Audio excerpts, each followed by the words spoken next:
Have you been charged with DUI in Selma, Alabama, municipal court?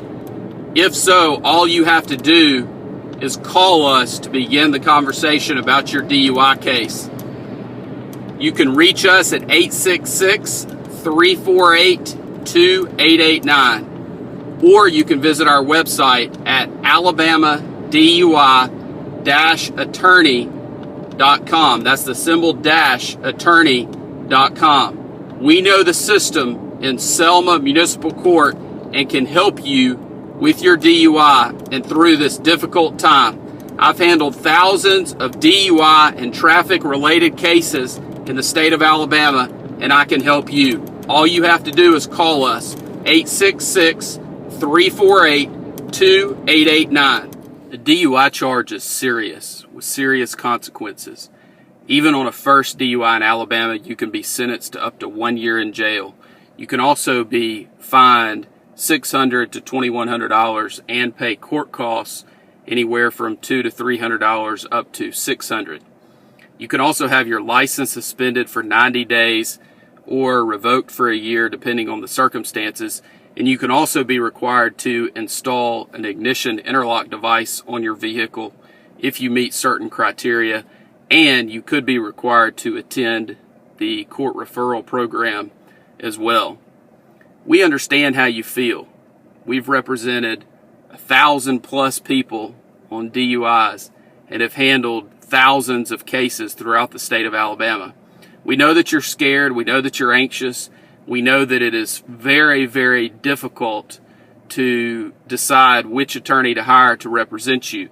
The one thing that you need to know is that you definitely need an attorney to help you through the web of pitfalls that are out there, because DUI defense is very complicated if it's done correctly. It's just hard to know for you as a layperson exactly who to hire, or if what someone on the phone with you or who is conversing with you is giving you the correct information. There's some criteria that I suggest that you go through, and this, I believe, will help you in determining whether you're hiring somebody who is a DUI attorney rather than simply some attorney out there who will take your DUI if you hire them and pay them the nominal fee that they are going to charge. The first thing that I think that you should ask is whether the attorney is a member of the National College for DUI Defense. This is a very solid organization that has been around for many years and is focused on the education, training, and is information-based for attorneys to learn about and practice and network and connect with other attorneys who primarily handle drunk driving cases. It's very important, if you are seeking out the best representation and if you are seeking out the best result on your DUI, that the attorney that you hire is a member of the National College for DUI Defense. The second item that is a necessity, in my opinion, is that the attorney that you retain to help you with your DUI case in Alabama is certified per NHTSA, which is the National Highway Traffic Safety Administration, to administer standardized field sobriety tests.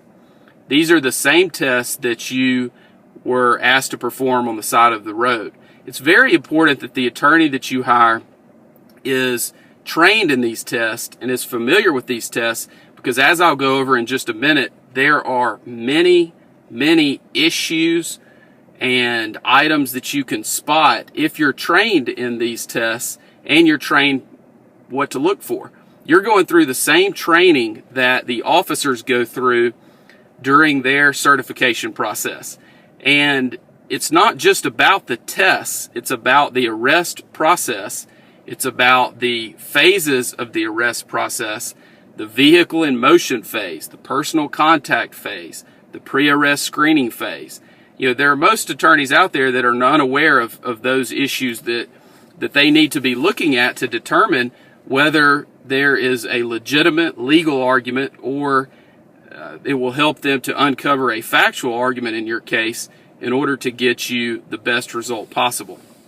You also need someone who is very experienced and well-versed in the driver's license aspect of your case. There are lots of folks out there that are unaware of the specifics about driver's license issues associated with DUI. You've got the administrative suspension on the front end, and you have issues related to an enhanced suspension time or revocation, and also the ignition interlock, which is tied into that. And also you have the suspended time on the back end if you're convicted. There is very, very, very specific and detailed and complicated aspects of the driver's license portion of a DUI, and there are a lot of folks out there that are handling DUI cases that are unaware. And it's sad to see that, because there's a better way to do it. And that's the reason that I believe those criteria will help you get to someone that can give you the best result possible and that can help you in navigating these pitfalls that are out there, because there are many, many out there, and they get worse and worse as the legislature continues to modify the DUI statute. There are people out there that get arrested for DUI, and you refuse the test, but you know that you were drunk, impaired, whatever it might be. And there are also people out there who submitted to the test and they're well over 0.08. They may be a 0.16, 0.20, 0.25. Those people out there need to know that pleading guilty is not their only option. They need to know that there are lawyers out there, such as myself, and there are other good DUI defense attorneys in the state of Alabama that know how to litigate these cases, know what to bring up, and know how to handle these in a way that is going to get you the best result possible. And it's very, very important that you hook up with and work with someone that understands the ins and outs of DUI defense, because even though you may feel like your case is hopeless, there is a way to suppress some of this information, to suppress some of these tests, to keep information out of evidence, or to negotiate and work something out so that charges may be dismissed or reduced for a non-DUI disposition. Because our goal in every single DUI case that we handle is to either have the DUI dismissed or to have it reduced and settle the case for a non-DUI disposition. If those two things are not possible, the next step for us is trial. And if the client decides that the client would like to proceed to trial, then we encourage that, because if a client simply pleads guilty, the client is going to suffer the ramifications and the repercussions associated with a DUI conviction. So we always encourage our clients to proceed to trial on their cases, because we know what the result is going to be if they simply plead guilty, and we would like to avoid that if we can. And it's the client's decision ultimately, but we always encourage clients, and we encourage them to look at all aspects of the information that we present when they're trying to make the decision about trying their case or accepting an offer that is on the table.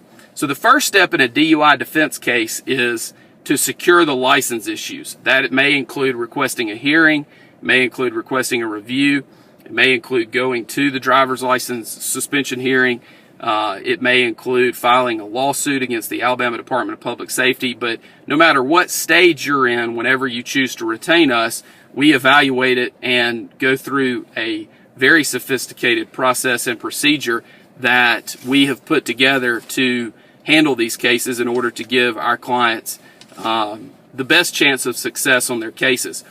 The next thing is for us to gather information from you and about you. We have a very extensive questionnaire that we will either go over with you or send to you, or you can pick it up from us, and that gives us lots of information about you and helps us to humanize you with the prosecutor and the other parties that we will be dealing with on your case. We will also give you a plan of action A lot of people get worried because they feel like they're not doing anything to help their case. And we'll give you a plan of action and things that you can focus on. And we'll counsel you not to worry about your case or worry about the outcome, but let's focus on the process. Let's focus on what you can do today to help you as a person, but also to help you with your case. And that's one of the things that we feel like separates us from other folks that are out there, because we will give you a plan of action and go over with you the things that we feel like you should do to help us help you. And it gives folks a lot of comfort in doing those things, and those things always help and they never hurt, and we feel like it's important for you to take the action steps that we give you. The next step that we go through is we'll file documents with the court, and we get to choose what documents those are. We'll file a notice of appearance, usually a motion to continue, and we may also file other documents at that time as well. Depending on where we are, we will then decide at what point in time we need to file discovery motions, and we look at those based on a court-by-court basis and also a case-by-case basis, depending on what the issues are and depending on whether that may help our case at that point or might hurt the case. And of course, we don't want to do anything that could be detrimental to your case at that time. At that point, we begin prepping for the initial appearance, and that includes putting everything in an order that is accessible and collecting documents and other items that you have completed. And then we begin, of course, moving towards that first court date, whenever that might be, whether it's on the initial court date or usually the case would be continued at some point. After that, we begin the evaluation process of your case. We look at every single aspect of DUI defense in order to give you the best result possible. We look at any defense that might be available that is out there. If there was an accident, most people think that an accident case, they think this: I had an accident, I was impaired, I'm guilty, I need to plead guilty. And that could not be further from the truth. Accident cases are very, very tough for the prosecution, and there are a lot of folks out there handling DUI cases that are unaware of that. They just don't know the ins and outs of the accident issues in a DUI case. The other issues that we look at are actual physical control. Were you in actual physical control of the vehicle? Were you sitting in a parking lot? Where were the keys? Was the vehicle operable? Those are things that we need to look at in every single one of our cases that involve those issues. We also look at the private property DUI issues. We also look at anonymous tip issues. There's been some recent cases that have come out that are not good for the defense on those type issues. However, there are still arguments that can be made, and there's still a burden that we feel like the prosecution must meet anytime there's an anonymous tip issue on a DUI case. We also look at issues about whether you were asleep at the wheel, whether there were passengers, whether there are other issues associated with actual physical control, whether you're on private property. What are the issues associated with how the officer got to you where you are? We have a lot of cases where people pull over and they're asleep in a mall parking lot at night, and we want to know all of the facts associated with those aspects so that we can make sure that the arrest process was done properly by the officer. We also look very carefully at whether there was a blood test performed. There are many folks out there who assume that a hospital blood test is reliable and is one that should be looked at closely as one that is foolproof as far as introduction into evidence and that it comes in every time. And the answer to that is absolutely not. The hospital blood testing process for blood alcohol content is definitely not something that is or should be relied upon, because the testing is not valid, it's not scientifically reliable, and should not be admitted into evidence in our opinion. We also look at the process that a state trooper may have had blood drawn at the hospital provided to him, and he uses the blood kit and sends it to Alabama Department of Forensic Sciences in order to have the blood tested there.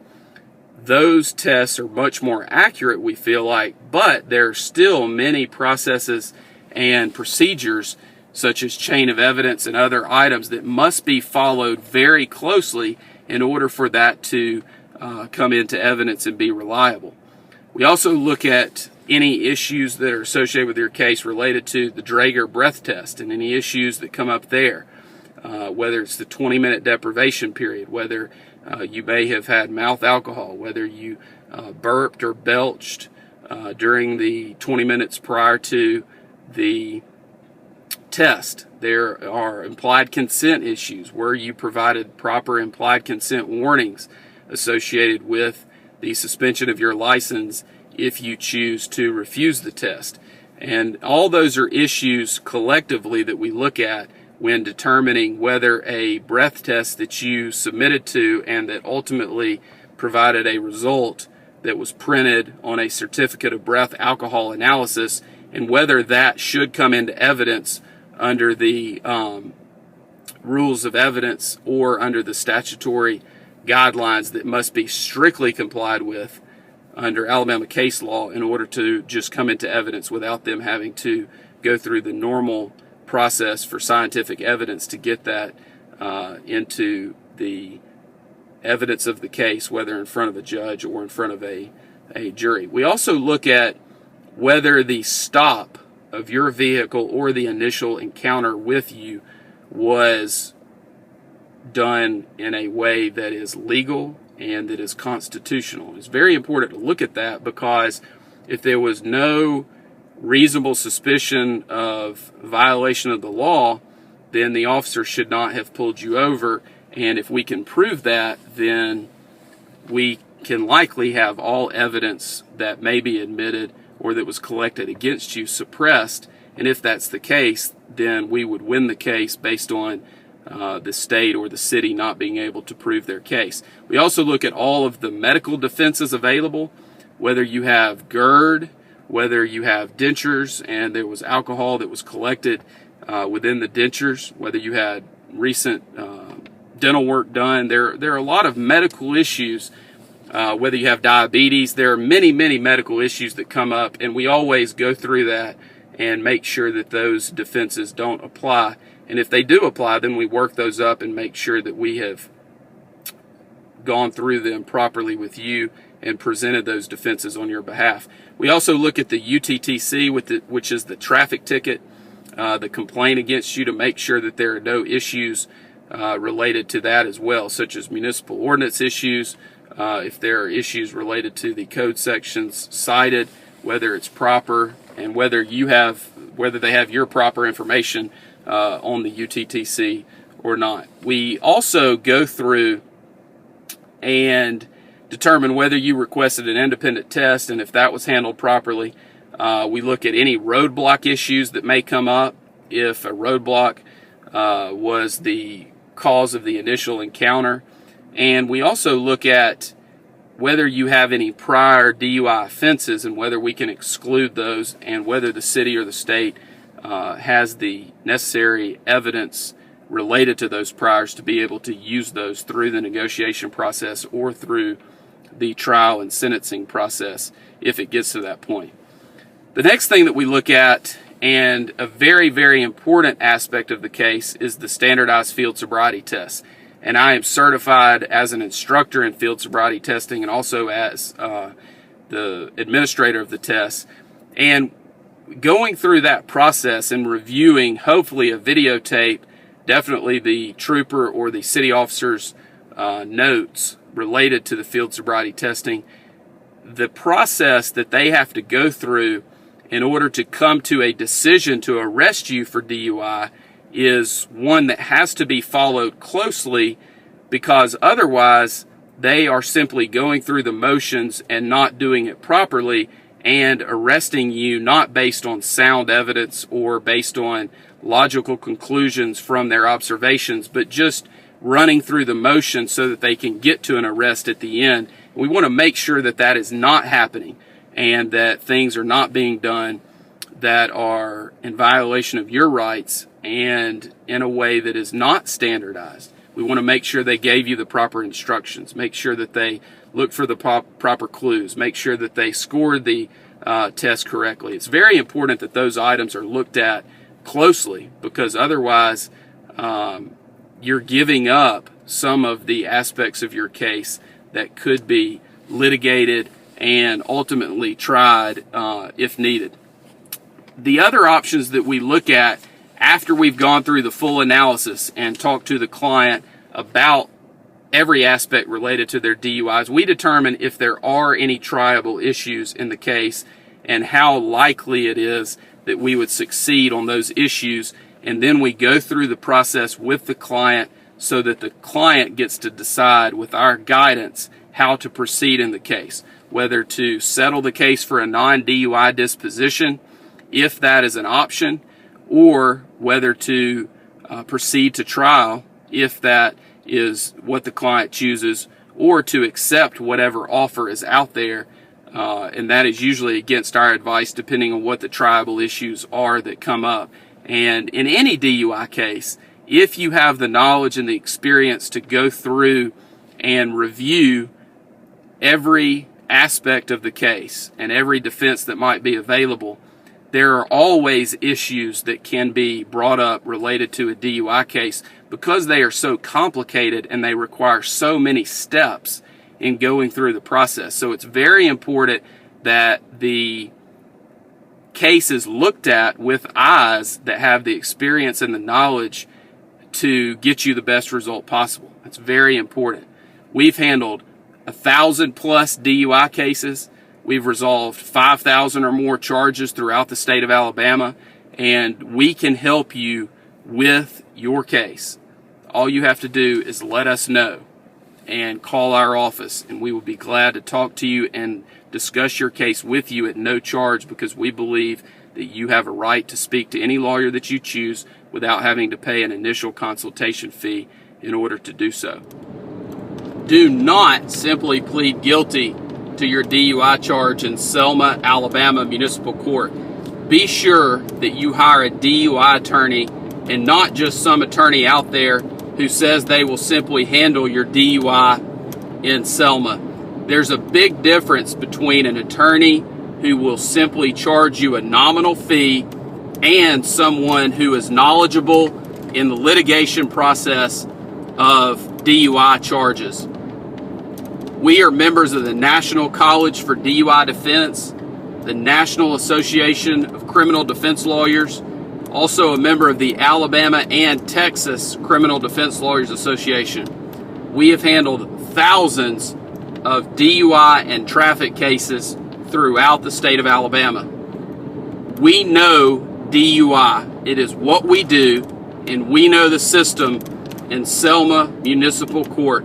The worst thing you can do is to do nothing. All you have to do to speak to us and begin the conversation about your DUI is call our office.